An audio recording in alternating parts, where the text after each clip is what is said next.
Hi everyone, welcome to today's Creative Conversations. My name is Lydia. I work in the recruitment team here at Ravensbourne University London. I am joined by three of our wonderful students, Bradley, Uma and Samantha. Sam, do you want to introduce yourself? Yeah, so my name's Samantha. I study illustration at Ravensbourne and I'm a first year student. Uma? Hi, I'm Uma. I'm studying animation with Year Zero at Ravensbourne. And finally, Bradley. Hello, I am Bradley and I am a Year 2 game development student. Wonderful. So our first question, can you guys tell me a bit about why you chose Ravensbourne? We'll go in reverse order. Bradley, do you want to go first? Yeah, sure. Why did I choose Ravensbourne? I think, to be honest, when I first heard about Ravensbourne, I didn't have no prior knowledge of it at all. So when I walked into the building for the first time, it was just kind of like a gut instinct. So like, I really liked what I saw. It wasn't like this grey, murky old building that most colleges and universities are. It was very modern. Then I met my tutor at the time, or still is my tutor. And I don't know, it just felt right. It just, all the resources that are available to you and stuff like that, it just all felt pretty good. I think that's why I chose Ravensbourne. It's very unique and niche compared to anywhere else as well. Yeah, and I think the courses that we offer are quite focused, but I think for a lot of people that's really great. Uma, do you want to go next? Yeah, so there were a few factors that led to me choosing Ravensbourne. I first found out about it through a UCAS fair for creative courses, and just sort of a combination of the course structure and content. Everyone I spoke to seemed really nice, and also because it's in London. I live near London, so I wouldn't have to move out if I came here, which was quite an important factor for me. So yeah, the location is part of it, but also just I really enjoyed just talking to people here. They said that it was a really good place to come, and I really liked what I heard about it. Yeah, no, particularly living at home, we have quite a few students that live in the local area. So yeah, having students that live at home is not a rarity. Sam, do you want to tell us a bit about why you chose Ravensbourne? Yeah, I think it was pretty much the same. The area is really nice. I think it's just when you walk into the building as well, it's quite like a thrive of energy. And it's sort of like you don't get lost with anything. You don't feel like you're cramped up with anything. I feel like it's such an open space. You can just be full with different diverse people, and everything there is like local as well. So you have like food places, you've got cinema. It's just a great atmosphere for students, I think. Yeah, no, I agree. I think it's a lovely area. North Greenwich, very modern. We're having our new creative design district being built. So yeah, it's really becoming quite a hub. So next question is, can you tell me a bit about your interview process? What was it like? Maybe a bit about your portfolios as well. So what things did you include? How many pieces? Just things like that. Uma, we'll start with you if that's all right. Okay, so even though my interview was before lockdown and everything, I still had an online interview, but that sort of made it easier because you're still in a space that you're comfortable with when you're in this slightly nerve-wracking process. So I submitted a digital portfolio. I think it was 10 pieces. I did a foundation course before this, so I mostly had life drawing work and some of the other more fine art based work that I'd had a chance to complete on my foundation, as well as a couple of little bits of animation that I'd had a chance to do on my own time. And I'd actually applied for the normal year 1 animation course, but because I didn't have a lot of experience with animation, even though I knew that was what I wanted to do, I was recommended the Year 0 course, and that was a really good decision because it gives you a really thorough introduction to sort of the medium, and there's a lot to learn about it. So I was really grateful for that. Yeah, and do you feel ready to go on to the first year of the course now? I think so, yeah. Yeah, that's good. We'll go to Sam next. Can you tell me a bit about your interview process? Yeah, so I had a face-to-face one, and It was quite calming, actually. I didn't feel nervous at all, although there was like a little bit of like butterflies, because you know it's like the first interview, you don't want to mess up or anything. So, but my teacher was really, really nice. He was super calm about it. He's like, don't worry, just gonna look through your portfolio. He was really, really cool about it. And I only brought one big portfolio, which also kind of made me nervous, I'm not gonna lie, because I saw everyone else bringing like tons and tons of portfolio. But my teacher only recommended me to bring the best of my work and to show it off. I can. I've got it next to me. It's just like one huge, like big portfolio. It's my graphics one.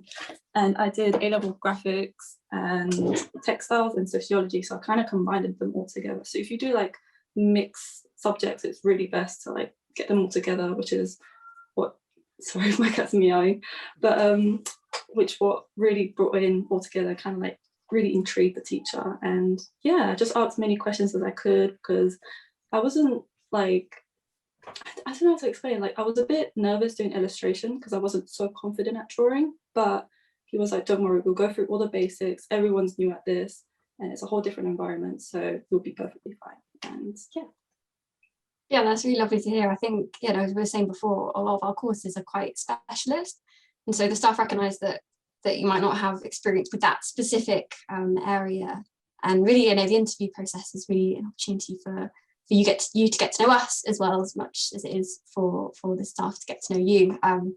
So yeah, I think definitely asking as many questions as possible is a really good idea. Bradley, finally, do you want to tell us a bit about your interview process?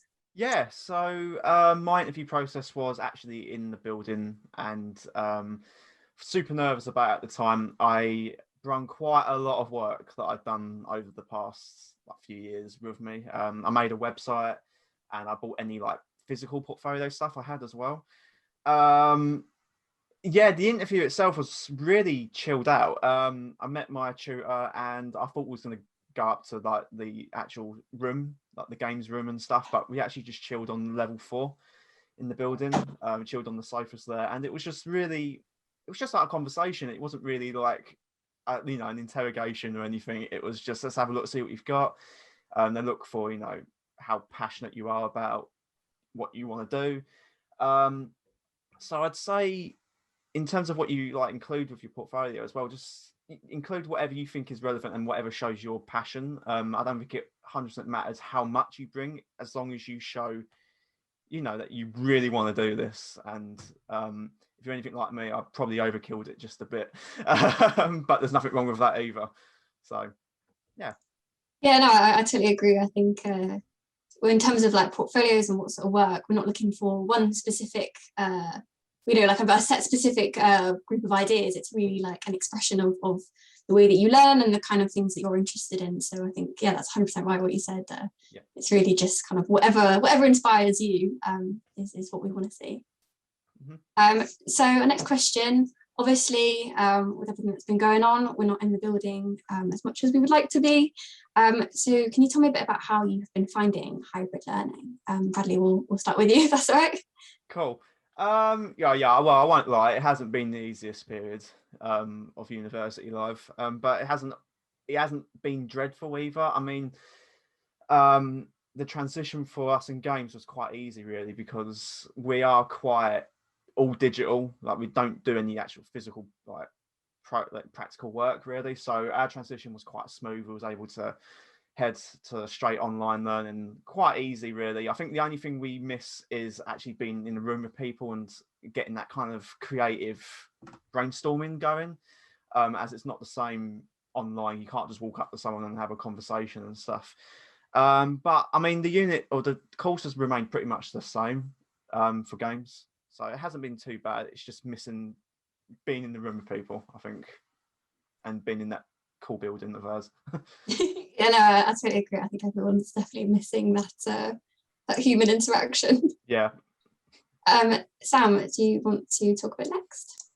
Yeah, I guess it's complicated, and obviously my course is also illustration, like, so we all do digital stuff, but we also like to tend to do studio practice work, and that hasn't been easy as well. Same goes to like meeting other course units and like all of my other peers and tutors.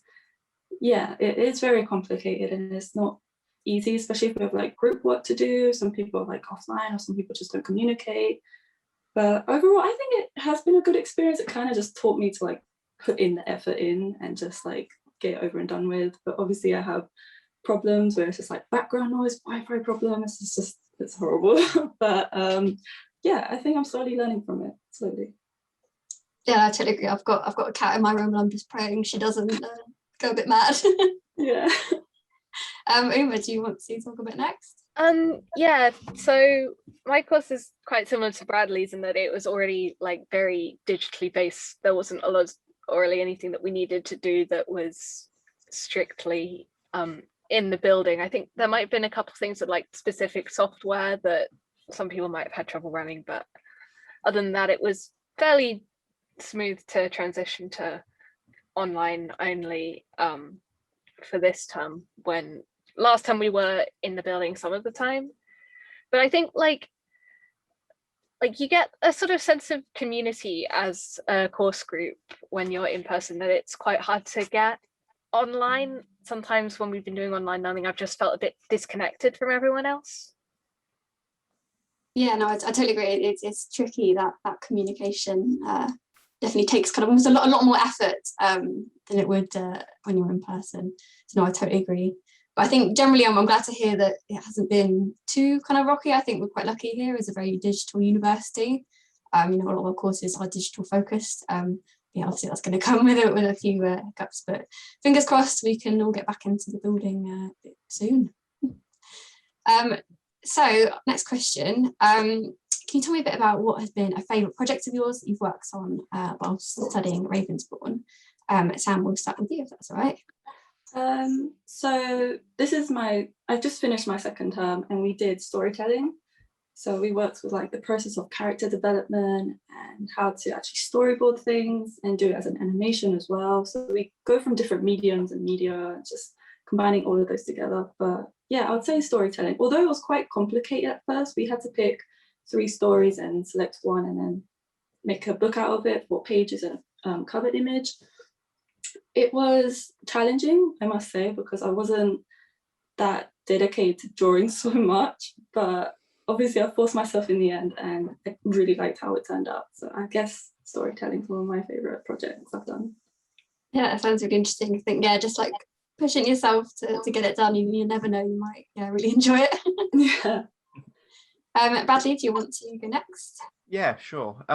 So about a couple of weeks ago, we finished a project which I really enjoyed, where we were making a horror game as a whole cohort. So all 18 of us were working towards this.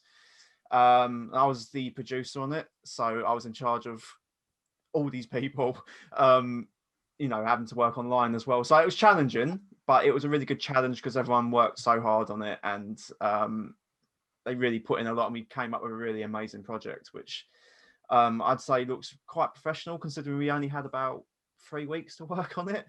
So yeah, I'd say that was really good. It was really good to work with everybody in a professional way.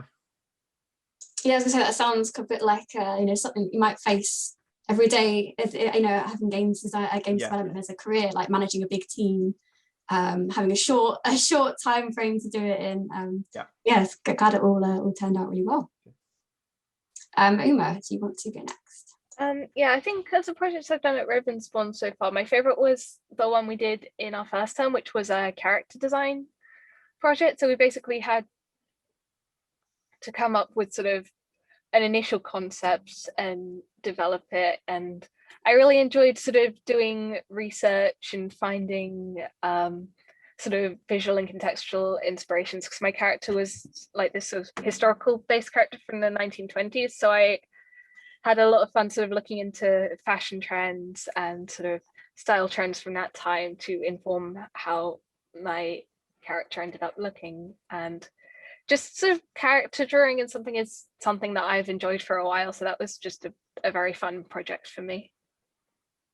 Yeah, it's interesting that kind of like you wouldn't think researching all of that stuff would have much to do with animation. I guess that has to sort of inform the historical accuracy of a character. Yeah, that's really interesting. So obviously you're not in lectures and seminars and things like that 24/7. So what kind of things do you do outside of your contact hours in terms of like course prep or coursework or basically anything really course related? If it's right, we'll start with you. So we might have sort of specific workshops that we'll do in class time that will sort of inform towards the project that we're doing. And so usually outside of our contact hours, we'll be taking what we've learned from these workshops and sort of applying them towards our final project. Yeah, so a bit like prep work, things like that. Yeah. Sam, do you want to go next?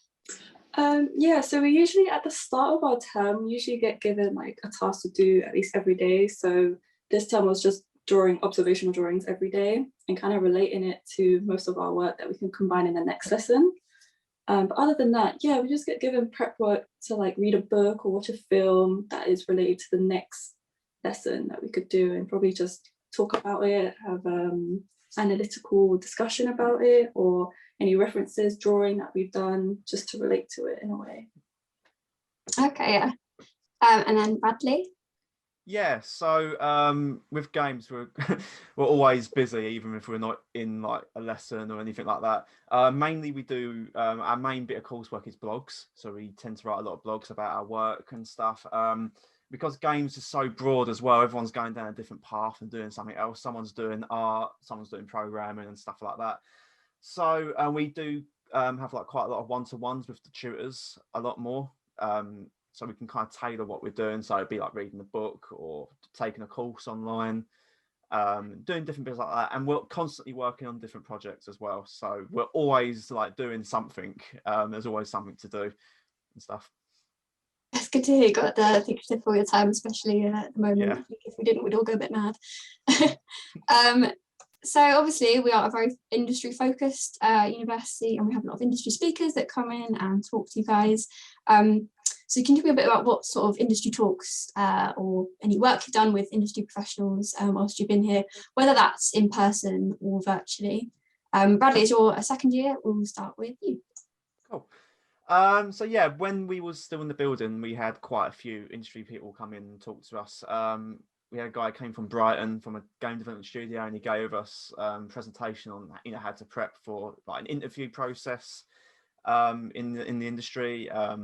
Then there was another guy that came in and gave us a workshop on Unreal Engine and taught us lots about that. I'd say since we've moved online, we've actually had more guest speakers in online. So we had a couple of people from Square Enix who came in and spoke to us about their games. Yeah, they just generally talk about their experiences, their profession, their area of game development, whether it be art or something else. And then they give you the chance to connect with them, whether you've got a LinkedIn account or if you want to talk to them afterwards and stuff. Yeah, it's really great, sort of like industry networking coming from that. Yeah. But it's really interesting what you said about the first thing about how sort of they talked to you about the interview process. So I've recently been speaking to a lot of our alumni, and they've said that on their course, as well as like the practical work, they also learned a bit about kind of the business side, pitching ideas, and that's actually coming like really handy in their future careers. So I think Stephanie, it's great that these courses are really well rounded and that they include that sort of information as well as this like practical work. Samantha, do you want to go next? I never really had anyone outside to come in to talk, but it's just mainly my tutors. One of them actually released like an illustration book, so she's talking about the process, how it was starting off and how it actually developed into the final piece. Another tutor was talking about her exhibition and how that went for her. But other than that, I don't think I really had anyone else come through except like my tutor's experience and how they've worked over the years to come doing this business and that sort of business, like newspaper, online, blogs, and everything. So yeah. Okay. Yeah, and Uma? Yeah, we've had like one or two come in. We've had someone who worked at Illumination, sort of talking through. We were, for our current project, which is about storyboarding, so we were looking at how sort of an animated film is like the different stages of production that it will go through, from sort of initial concepts to the final result, and how like all of these inform into each other. But we haven't had that many so far. Okay. I think maybe that's something that sort of comes a bit later on in the course. I think especially year 0 and first year is really about developing your individual skills, and then sort of going a bit broader on into second and third year. But yeah, no, I think Sam, what you said about hearing from like course leaders that have had a lot of industry experience, I think that must be really useful. So that leads us on to our final question. This is going to be sort of, can you give some advice for prospective students, particularly regarding portfolio and interview, because I know with a lot of prospective students that's quite a kind of nerve-wracking area. So yeah, if you just got any advice, Sam, if it's all right, we'll start with you. Yeah, I guess just stay positive. Don't overthink things. Don't think that you won't get in. Stay positive about how your work is. You should be really proud of your work, that you actually had this chance to get a good interview, and just don't rush things as well. If you have like work that you feel like isn't finished, just still show it and just talk about the process at least. And obviously ask as many questions as you can, because it's worth it. Yeah, I think that's so true. I think especially with like unfinished work, it's still part of a process, and course leaders really would love to see this part of the process. Yeah. Uma, go with you next. Yeah, I think so.